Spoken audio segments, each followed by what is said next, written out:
আমি যদি আপনাকে জিজ্ঞেস করি যে সত্যিকারের সুখ অথবা সত্যিকারের শান্তি কিসের মাধ্যমে পাওয়া যায়, সত্যি বলতে এটা শুধুমাত্র ভাষার মাধ্যমে একটা মানুষকে বিষয়টা অনুভব করানো সম্ভব না। তাই আজকে আমি আপনাদেরকে এক হতদরিদ্র বেকারের গল্প শোনাবো, যে নাকি হাজবেন্ড হিসেবে তার স্ত্রীর চোখে একটা লুজার হয়েছিল আর নিজের ছেলের চোখে হয়েছিল এক অপারগ বাবা।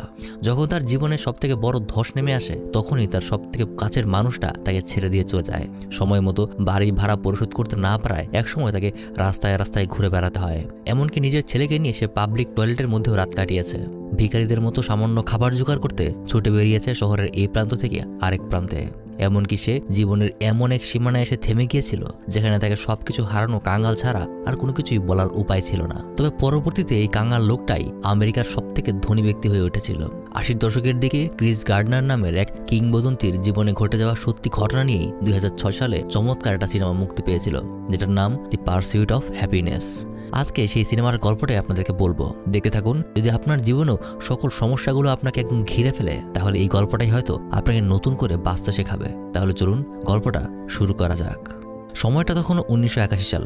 লোকটার নাম ক্রিস গার্ডনার। তার ছোটবেলার সময়টা খুবই কষ্টে কেটেছে। ছোট থেকে এসে জানতো না যে তার বাবা আসলে কে। আর একদম শেষে 28 বছর বয়সে ক্রিস তার বাবার সাথে প্রথমবারের মতো তার পরিচয় হয়। কিন্তু কখনোই ক্রিসের বাবা অথবা তার মা তার তেমন খেয়াল রাখেনি। এই হলো ক্রিসের ছোট্ট ছেলে ক্রিস জুনিয়র। আর আজকে ক্রিস তার ছোট্ট ছেলেকে স্কুলে পৌঁছে দিয়ে একটা ছোট্ট মেশিন হাতে করে সেটা বিক্রি করতে বের হয়।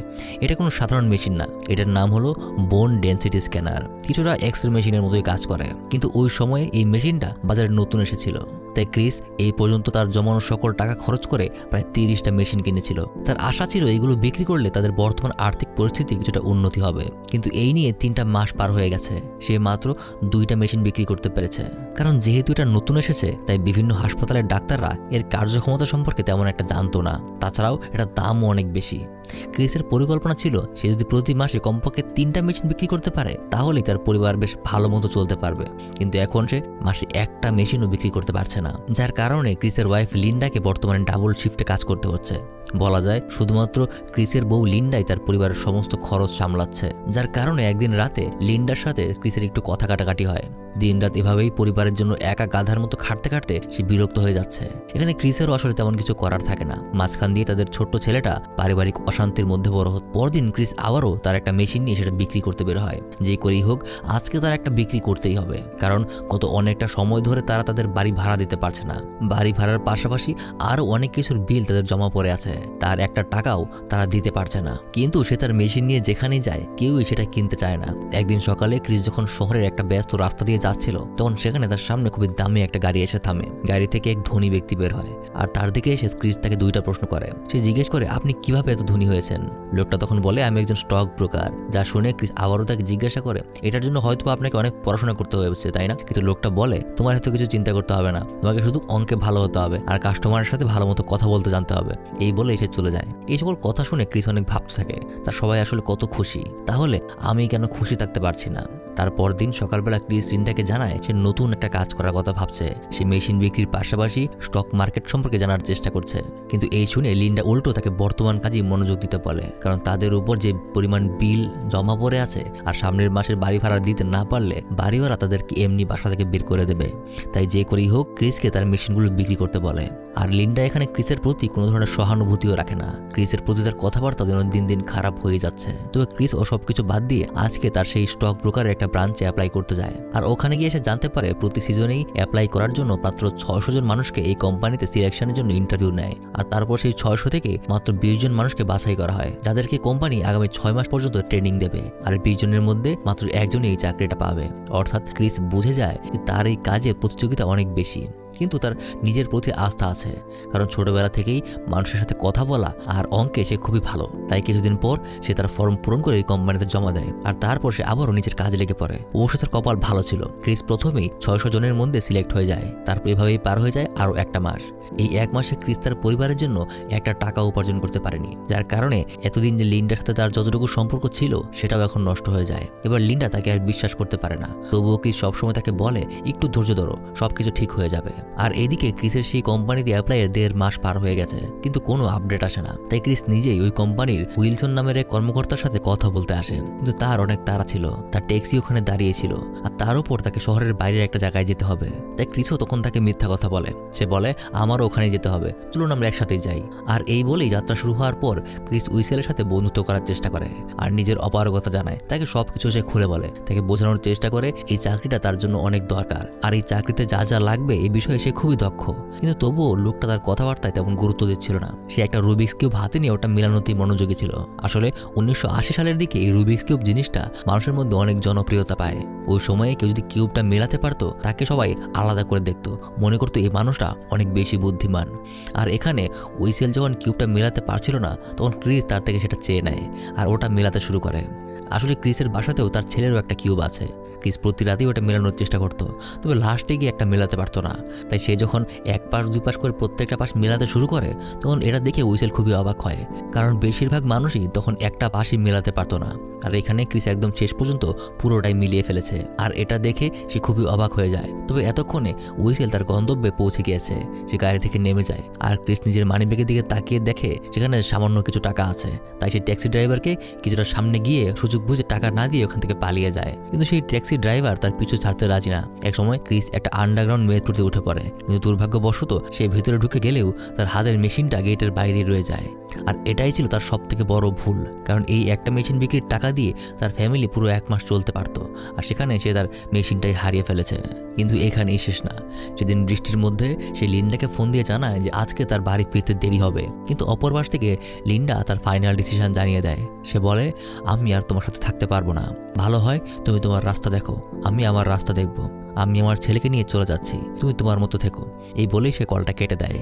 ক্রিসের মাথায় তখন আকাশ ভেঙে পড়ে। সে সাথে সাথে বাড়ি ফিরে যায় আর সেখানে তন্ন করে দুজনকে খুঁজতে থাকে, কিন্তু তাদের পুরো ঘরটাই খালি। ঠিক তখনই ঘরের টেলিফোনে একটা কল আসে। কলটা করেছে উইসেল। আজকের ঘটনায় সে ক্রিসের প্রতি আসলে খুবই ইমপ্রেসড। তাই সে ক্রিসকে পরশুদিন সকালে তার সাথে দেখা করতে বলে। কিন্তু এত কিছুর পরেও ক্রিস কোনোভাবেই শান্ত হতে পারছিল না। তার বর্তমান পরিস্থিতি তাকে কুরে কুরে খেতে শুরু করে। পরদিন সকালে লিন্ডা যেখানে কাজ করে ক্রিস সেখানে তাকে খুঁজে পায়, আর ওখানে তাদের মধ্যে রিসেন্টলি ঘটা ঘটনা নিয়ে বেশ কথা কাটাকাটি হয়। কিন্তু লিন্ডা এখন আর তার জীবনে ফিরে আসতে চায় না। সে নতুন করে তার নিজের জীবন শুরু করতে চায়। তাই এখানে তার সাথে কথা শেষ করে ক্রিস সোজা তার নিজের ছেলের সাথে দেখা করতে যায়। আর ওখানে গিয়ে তাকে নিয়ে সোজা সে বাসায় ফিরে আসে। কিন্তু রাতের বেলা তার বাড়িওয়ালা তাকে সাফ জানিয়ে দেয় তার আগামীকালকেই তার বাসা ছেড়ে দিতে হবে। সে এই ঘরটা নতুন করে রং করে নতুন করে অন্য কাউকে ভাড়া দেবে। এটা শুনে ক্রিস তাকে বলে তার ঘরের রুম সে নিজেই রং করে নেবে, তার বদলে তিনি যেন আর কয়েকটা দিন তাকে থাকার সুযোগ দেয়। ক্রিস তাকে কথা দেয় এই কয়েকদিনের ভিতরেই সে তার সমস্ত পাওনা পরিশোধ করে দেবে, যার কারণে বাড়িওয়ালা তার কথায় রাজি হয়। কিন্তু তার কপালটা খুবই খারাপ ছিল। পরদিন সকালে সে যখন ঘরের দেওয়াল রং করতে ব্যস্ত তখনই দরজায় চলে আসে কিছু পুলিশ অফিসার, আর তারা তখন ক্রিসকে তার সময় মতো কিছু ট্যাক্স আর বিল পরিশোধ না করায় তার অপরাধে থানায় নিয়ে যায়। কিন্তু ওই সময়টাতে ক্রিসের ব্যাংক অ্যাকাউন্টে খুবই সামান্য পরিমাণ টাকা ছিল। তাই সে এবারের মতো অফিসারদেরকে কনভিন্স করে যে তার সমস্ত ঋণ সে পরিশোধ করে দেবে। আপাতত তারা যেন এই সামান্য টাকা নিয়েই তাকে ছেড়ে দেয়। এই কথায় তারা রাজি হয়ে যায়, কিন্তু সমস্যা হলো শাস্তিস্বরূপ তাকে অন্তত আজকের রাতটা জেলখানায় কাটাতে হবে। এই শুনে ক্রিস কী করবে সে বুঝতে পারে না, কারণ সে তার ছেলেকে লিন্ডার কাছ থেকে নিয়ে এসেছে। এখন তাকে দেখাশোনা করার মতো কেউ নেই। সে থানা থেকেই লিন্ডাকে কল করে আর তাকে জানায় শুধুমাত্র আজকের একটা রাত যেন সে তার ছেলের দেখাশোনা করে, কালকে সে আবারও তাকে নিয়ে আসবে। আর এইভাবেই জেলখানায় সেদিনের রাতটা সে কাটিয়ে ফেলে। আর পরদিন সকাল 9টার দিকে তাকে মুক্তি দেওয়া হয়। আর সাথে সাথেই ক্রিস ওখান থেকে বের হয়ে দৌড়াতে শুরু করে, কারণ মনে আছে পরশু রাতে উইসেল তাকে কল করে দেখা করতে বলেছিল যে সে নাকি একটা ইন্টারভিউয়ের ব্যবস্থা করেছে। কিন্তু গতকালকের এই ঘটনায় পুলিশ তাকে রং মাখা অবস্থাতেই ধরে নিয়ে গিয়েছিল। আর আজকে তার হাতে মাত্র 45 মিনিট সময় আছে। সে কোনো প্রকার ভালো জামা কাপড় ছাড়াই তার ইন্টারভিউ দেওয়ার জন্য ছুটে যায়। ভেতরে যাওয়ার পর ওখানকার লোকজনরা তাকে দেখে এটা সেটা বলছিল, কিন্তু ক্রিস তাদের কোনো কথাতেই কোনো কান দেয় না। বরং যখন তার নামটা ডাকা হয় তখন সে আত্মবিশ্বাসের সাথেই ভেতরে ইন্টারভিউ দিতে যায়। সেখানে মিস্টার উইসেলও ছিল। প্রথমে তিনি তার এই অবস্থা থেকে অবাক হলেও পরে ক্রিস তাদের সকলের সাথে এত সুন্দরভাবে কথা বলে যে উইসেল সহ সবাই অবাক হয়ে যায়। সে বলে, আপনারা হয়তো জানেন না যে এতক্ষণ আমি বাইরে বসে ভাবছিলাম যে আপনাদের সামনে এসে আমি কি বলবো। আমি একটা গল্প সাজানোর চেষ্টা করছিলাম, কিন্তু মাথায় কিছু আসছিল না। এই বলে সে নিজের সাথে ঘটে যাওয়া সমস্ত কিছু ঘটনা সত্যি সত্যি বলে দেয়।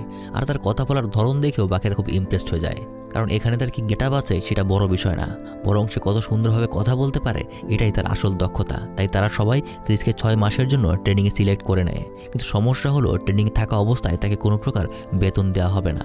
আর 6 মাস ট্রেনিংয়ের পর সিদ্ধান্ত নেওয়া হবে যে তাদের 20 জনের মধ্যে থেকে কাকে আসলে চাকরিটা দেওয়া হবে। সেদিন রাতের বেলা লিন্ডা তাদের ছোট্ট ছেলেকে নিয়ে বাড়িতে ফিরে আসে। সেখানে তাদের দুজনের মধ্যে কিছু স্বাভাবিক কথাবার্তা হয়। আসলে এই মনোমালিন্যতার ঘটনায় লিন্ডা নিজে খুব কষ্টে আছে, কিন্তু সে আসলে এগুলো মেনে নিতেও পারছে না। সে নাকি সামনের সপ্তাহে নিউ ইয়র্কে চলে যাবে। ওখানে তার বোন জামাইয়ের একটা নিজস্ব রেস্টুরেন্ট আছে, ওখানে এসে চাকরি করবে। সে তাদের ছেলেকে নিজের সাথে করে নিয়ে যেতে চায়, কিন্তু ক্রিস তাকে এক কথায় জানিয়ে দেয় তাকে সে নিজের কাছেই রাখবে।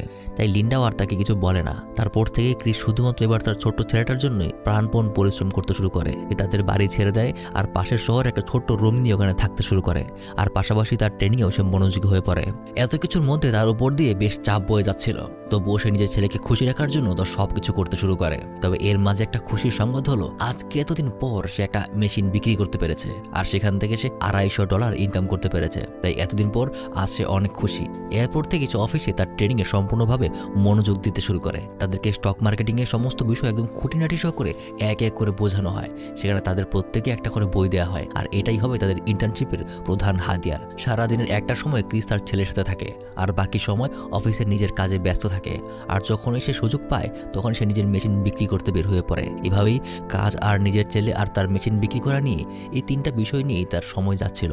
আর এর থেকে বড় কথা হলো যে তার ট্রেনিংয়ের এত সময় সে দিচ্ছে, কিন্তু সেখানে সে একটা টাকাও পাচ্ছে না। তাই তাদের দুজনের প্রতিদিনকার প্রয়োজন মেটানোর জন্য তাকে অন্তপক্ষে প্রতি মাসে একটা করে তো মেশিন বিক্রি করতেই হবে।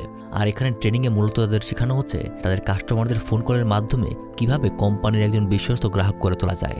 আর এখানে যে যত ভালো করবে তার র্যাঙ্কিং তত উপরে থাকবে। এভাবেই ধাপে ধাপে ক্রিস আরও অভিজ্ঞতা শুরু করে। তাদের সাথে বিভিন্ন কোম্পানির সিইওদের সাথেও কথাবার্তা হয়। ক্রিস এক এক করে তার কোম্পানির জন্য নতুন গ্রাহক তৈরি করতে শুরু করে। এতে করে তার দিনকাল বেশ ভালোই যাচ্ছিল। এভাবে 4 মাস কেটে যায়। 4 মাস পার হওয়ার পর ক্রিসের সমস্ত মেশিনও বিক্রি হয়ে যায়, কারণ এতদিনের ট্রেনিংয়ের পর ক্রিস একটা বিষয়ে খুব ভালো মতো পরিপক্ক হয়ে গেছে, যার কারণে সে নিজের চাহিদা মিটিয়ে তার কোম্পানির চাহিদাও খুব ভালো মতোই মেটাতে শুরু করে। কিন্তু তার ভাগ্যে এখনও অনেকটা খারাপ বাকি ছিল। একদিন তার কাছে একটা লেটার আসে, যেখানে তাকে জানানো হয় সময় মতো ট্যাক্স আর বিল পরিশোধ না করার কারণে সরকারের পক্ষ থেকে তার অ্যাকাউন্ট সিল করে দেওয়া হয়েছে। আর তখনকার নিয়ম অনুযায়ী কোনো নাগরিক যদি সরকারকে সময় অনুযায়ী ট্যাক্স দিতে না পারে তাহলে তার জরিমানা হবে। কিন্তু সেটাও যদি সে না দেয় তাহলে একটা নির্দিষ্ট সময় পর তার অ্যাকাউন্টের সমস্ত টাকা সরকারের অধীনে চলে যাবে। আর সেটা অনুযায়ী তার অ্যাকাউন্টটাকে সম্পূর্ণ খালি করে ফেলা হয়েছে। এই মুহূর্তে সে আবারও দেউলিয়া হয়ে গেল। তার কাছে এখন মাত্র $21 আছে, যেটা দিয়ে সে বেশি দিন চালিয়ে নিতে পারবে না। এমনকি ক্রিস ভেবেছিল যে আজকে সে তার বাড়ি ভাড়াটাও দিয়ে দেবে, কিন্তু প্রায় 3 মাসের ভাড়া জমে আছে। এই মুহূর্তে তার কাছে থাকা সকল টাকা পয়সাও সে হারিয়ে ফেলেছে। সে বুঝে উঠতে পারছে না যে সে আসলে এখন কি করবে। বাড়িওয়ালাও তাকে বারবার বাড়ি ভাড়ার জন্য জিজ্ঞাসা করে। এখন যেন তার আর কিছুই করার রইল না। ঠিক পরদিন সে তার ছেলেকে নিয়ে একটা পার্কে বসেছিল। তখনই হঠাৎ তার চোখে পড়ে একটা পাগলের হাতে তার সেই বোন ডেন্সিটি মেশিনটা। মনে আছে গল্পের একটা সময় সেই ট্যাক্সি ড্রাইভার থেকে পালাতে গিয়ে মেশিনে ওঠার সময় সে একটা মেশিন হারিয়ে ফেলেছিল। এটাই হলো সেই মেশিনটা। আর এইখানে ক্রিস কোনো রকমের পাগলটাকে বুঝিয়ে তার মেশিনটা ফিরিয়ে নিয়ে আসে, আর তার পুরনো কাস্টমারের কাছে মেশিনটা বিক্রি করতে যায়। কিন্তু গিয়ে দেখে যে মেশিনটা কাজ করছে না, যার কারণে তার মনটা আবারও ভেঙে যায়। সে ডাক্তার তাকে বলে দেয় যে মেশিনটা ঠিক করে নিয়ে এসো, তখন দেখা যাবে। বলা যায় যে বাবা ছেলের জীবনটা এই সময় খুবই দুর্বিষহ হয়ে উঠেছে। তারা দুজন যখন বাড়ি ফিরে আসে তখন দেখতে পায় বাড়িওয়ালা তাদের জিনিসপত্র বাইরে ফেলে দিয়েছে, অর্থাৎ এখন তাদের থাকার জন্য বাসাটাও নেই। কিন্তু তার চেয়েও বড় চিন্তার বিষয়, যেখানে তাদের খাবার খাওয়ার মতোই টাকা নেই, সেখানে বাড়িতে কীভাবে উঠবে। এই সময়টাতে তার ছোট্ট ছেলে বারবার ঘরে যাওয়ার জন্য বাবার কাছে আবদার করতে থাকে। কিন্তু ক্রিস এবার কোনো কিছু করতে না পেরে তার উপরই রেগে ওঠে। এই প্রথম সে তার নিজের ছোট্ট ছেলের উপর রাগ দেখাচ্ছে, কিন্তু কিছু করার নেই। সে এখন সম্পূর্ণ অসহায় হয়ে আছে। তারা দুজন শহরের এদিক থেকে ওদিক ঘুরে বেড়ায়, কিন্তু কোথাও থাকার ঠাঁই হয় না। একসময় ক্রিস তার ছেলেকে নিয়ে একটা ট্রেন স্টেশনে রাত কাটানোর সিদ্ধান্ত নেয়। কিন্তু আর যাই হোক, এভাবে সারাটা রাত কাটানোর অনুমতি তারা পাবে না। তাই ক্রিস তার ছোট্ট ছেলেকে বুঝিয়ে সেখানকার একটা পাবলিক ওয়াশরুমে ঢুকে পড়ে, আর এটা ভেতর থেকে লক করে ক্রিস তার ছেলেকে ঘুম পাড়িয়ে দেয়। ওই সময়টাতে তার আর অন্য কোনো উপায়ও ছিল না। নিজের চোখের পানি ফেলতে ফেলতে শুধু একটা কথাই ভাবছিল যে এই দিনগুলো তার কবে শেষ হবে। দিনের বেলা ক্রিস তার অফিসে থাকে আর ছেলেকে স্কুলে দিয়ে আসে, আর রাতের বেলা কোথায় থাকবে এটার কোনো ঠিক ঠিকানা নেই। তবে তার পরদিন ক্রিস একজনের কাছে জানতে পারে যে শহরে নাকি গরিবদের জন্য বিনামূল্যে ঘর দেওয়া হচ্ছে। তবে সমস্যা হলো প্রতিদিন বিকালে তারা ঘরে ঢুকতে পারবে, আর সকাল হলেই ঘর ছেড়ে চলে যেতে হবে। আবার তার উপরে সেখানে ঘরের সংখ্যাও খুব সীমিত, তাই প্রতিদিন তাদেরকে লাইন ধরে ঘর নিতে হবে। আজকে ক্রিস তাদের জন্য একটা ছোট্ট ঘর পেয়েছে, কিন্তু রাতের কিছুটা সময় পরেই ঘরের সমস্ত লাইটগুলি বন্ধ করে দেওয়া হয়। এই জীবনের পরিস্থিতিতে ক্রিসের এই ছোট্ট ছেলেটাও যেন আর সহ্য করতে পারছে না। তবে সামনে খুব শীঘ্রই ক্রিসের ইন্টার্নশিপের সময় শুরু হয়ে যাবে, আর তার জন্য তাকে মন দিয়ে পড়াশোনা করতে হবে।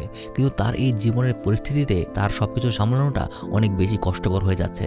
আর এই সবকিছুর মধ্যেও সে সকলের সাথে এত সুন্দরভাবে কথা বলে যেন তার জীবনে কিছুই হচ্ছে না, সবকিছুই যেন স্বাভাবিকই আছে, যেটা আসলে তার দক্ষতার পরিচয়। মূলত একজন স্টক ব্রোকার হিসেবে, মানুষ হিসেবে তার এমন কোয়ালিটি দরকার, কিন্তু সবকিছু একটা নিয়মের মধ্যে চলে, তাই তার নিজেকে প্রমাণ করতে হবে। এভাবেই তার জীবনে 6টা মাস পার হয়ে যায়। তার ট্রেনিং প্রায় শেষ, কিছুদিন পরেই তার ফাইনাল পরীক্ষাও শুরু হবে, আর সেখানেই ক্রিসের পরবর্তী ভাগ্য নির্ধারিত হবে। সে তার পরীক্ষা খুব ভালোভাবেই দেয়, তবে পরীক্ষার সময় তার এটাও মাথায় রাখতে হয়, পরীক্ষা দিতে সে যদি বেশি দেরি করে ফেলে তাহলে আজকে থাকার জন্য বিনামূল্যের ঘর সে পাবে না। তাই তাড়াতাড়ি নিজের পরীক্ষা শেষ করে সে যখন বাইরে বের হয়, তখন অফিসের বস হঠাৎ তার কাছে এসে বলে, আরে আমার মানিব্যাগটা আমি ভেতরে ফেলে এসেছি, ড্রাইভারকে $5 দিতে হবে, যদি কিছু মনে না করো তাহলে আমাকে $5 দাও। তখনই ক্রিস তার মানিব্যাগ খুলে সেখানে দেখে মাত্র $7-8 বাকি আছে, কিন্তু তারপরেও সে তার বসকে $5 দিয়ে দেয়। তারপর সে তাড়াতাড়ি করে নিজের ছেলেকে নিয়ে ঘর নেওয়ার জন্য লাইনে দাঁড়ায়, কিন্তু একটু পরে তাদের সকলকে জানিয়ে দেওয়া হয় যে আজকের মতো সবগুলো রুম শেষ হয়ে গেছে। তাই এই ক্রিসের ছোট্ট ছেলেটার চেহারা দেখে আসলে খুব কষ্ট লাগে। পাখির মতো এদিক ওদিক ঘুরে বেরিয়ে তাদের জীবনটা কাটানোটাই তাদের জন্য স্বাভাবিক দিন হয়ে উঠেছে। কিন্তু তাদের এই একটাই আফসোস, পাখিদেরও তো একটা ঘর থাকে, কিন্তু তাদের ঘর নেই।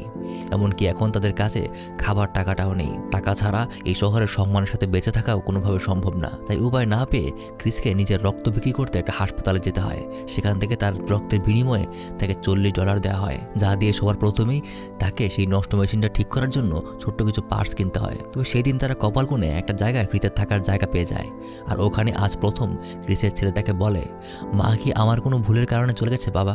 এটা শুনে ক্রিস অনেক কষ্ট পায়। সে তাকে বলে দেয়, মা নিজের খুশির জন্য চলে গেছে, তুমি শুধু বলো যে আমার সাথে তুমি কি খুশি আছো। সেখানে তার ছেলে তাকে এক কথায় জানিয়ে দেয় যে তুমি খুব ভালো মানুষ বাবা। এটা শুনে ক্রিস তার ছেলেকে ঘুম পাড়িয়ে তার মেশিনটা ঠিক করতে লেগে পড়ে, আর অনেকক্ষণ চেষ্টার পর অবশেষে সে তার মেশিনটা ঠিকও করে ফেলে। তাই পরদিন সময় করে ওটাকে নিয়ে পুরনো কাস্টমারের কাছে আবার যায়, যেখানে সব কিছু ঠিকঠাক দেখে ক্রিসের থেকে ওটা $250 দিয়ে সে কিনে নেয়। তবে তার মাথায় সবার আগে যেটা আসে সেটা হলো তার ছেলের কষ্ট। এতদিন তাকে সে থাকার জায়গা নিয়ে কষ্ট দিয়েছে, তাই সে ওই রাতে $50 খরচ করে একটা হোটেলের রুম ভাড়া করে। সেই রাতটা তাকে নিয়ে সে খুব আরাম করে কাটায়। আর তারপর দিন সেই দিনটা চলে আসে যেদিন ক্রিসের চাকরির রেজাল্ট দেওয়া হবে, আর রেজাল্ট অনুযায়ী সিদ্ধান্ত হবে যে কাকে আসলে ফাইনালি চাকরিটা দেওয়া হচ্ছে। যেখানে ক্রিস এতদিন বাকি সবার তুলনায় অনেক বেশি ভালো গ্রাহকের কাছে তাদের কোম্পানিকে পৌঁছে দিয়েছে। তবে শুধুমাত্র এটার উপরেই সিলেকশন হবে না, আরও অনেক ফ্যাক্টর এখানে কাজ করে। আর ফাইনালি কোম্পানি সিইও এর পক্ষ থেকে তাদেরকে ডেকে নেওয়া হয়। সেখানে ক্রিস স্বাভাবিকভাবেই তাদের সাথে কথা বলছে। এক সময় সে বলে, এখানে আমার যাত্রাটা শুরু হয়েছিল অগোচর অবস্থায়, তাই ভাবলাম রেজাল্টের দিন ভালো জামাকাপড় পরে আসি, কারণ আমি নিশ্চিত না আসলে কি হতে চলেছে। আর তার এমন কথা শুনে তিনি ক্রিসকে জানান, যাক ভালো করেছ, আগামীকাল নিজের চাকরিটার প্রথম দিনে এমনভাবেই আসবে। অর্থাৎ তার কথায় বোঝা যায় এই 20 জনের মধ্যে ফাইনালি ক্রিসই সিলেক্ট হয়েছে। আর এমন একটা খুশির খবর শুনে সে নিজের চোখের পানি আর আটকে রাখতে পারে না। তাদের থেকে বিদায় নিয়ে সে বেরিয়ে পড়ে। আজকে তার নিজেকে বাকিদের মতোই খুশি মনে হচ্ছে। সে প্রকাশ করতে পারছে না তার এই খুশিটা, কারণ তার এই খুশিটা সকলের থেকে অনেক বেশি। অফিস থেকে সোজা বের হয়ে সে তার ছেলের সাথে দেখা করতে আসে, তাকে বুকে জড়িয়ে নেয়, কারণ তার এই যাত্রায় শুরু থেকে শেষ পর্যন্ত তার শুধুমাত্র এই ছোট্ট ছেলেটাই তার সাথে ছিল। আর এখান থেকেই ঘটনা সোজা 6 বছর সামনে এগিয়ে যায়। তখন সময়টা 1987 সাল, আর বর্তমানে ক্রিস একজন সফল ব্যক্তি হয়ে উঠেছে, যেখানে তার কোনো অভাব নেই। বর্তমানে সে নিজের একটা সফল কোম্পানিও দাঁড় করিয়ে ফেলেছে। আর পরবর্তীতে 2006 সালে তার কোম্পানিটা এত বড় হয়ে যায় যে তার কোম্পানির সামান্য ছোট্ট একটা অংশ $multi-million পৌঁছে গিয়েছিল। আর এখানেই শেষ হয়ে যায় এই বাবার হার না মানার গল্প। হ্যাঁ, যেমনটা বলেছিলাম, শুধুমাত্র এটা কোনো গল্প না, এটা ক্রিস গার্ডনারের জীবনের বাস্তব ঘটনার উপর ভিত্তি করে তৈরি করা। স্ক্রিনে যাকে দেখতে পাচ্ছেন এটাই সেই বাস্তব জীবনের ক্রিস। আর আজকের গল্পটা এখানেই শেষ হয়ে যায়। সত্যি বলতে গল্পটা আমাদের শিখিয়ে দেয় যে কিভাবে জীবনের সকল ব্যর্থতাকে ভুলে সফলতার দিকে ছুটে যেতে হয়। এই গল্পই যেন বারবার মনে করিয়ে দেয় ব্যর্থতাই সফলতার চাবিকাঠি, কখনো হার মানবেন না। এতক্ষণ আপনাদের সাথে ছিলাম আমি মারুফ। আবারও কথা হবে, আবারও কোনো সুন্দর গল্প নিয়ে।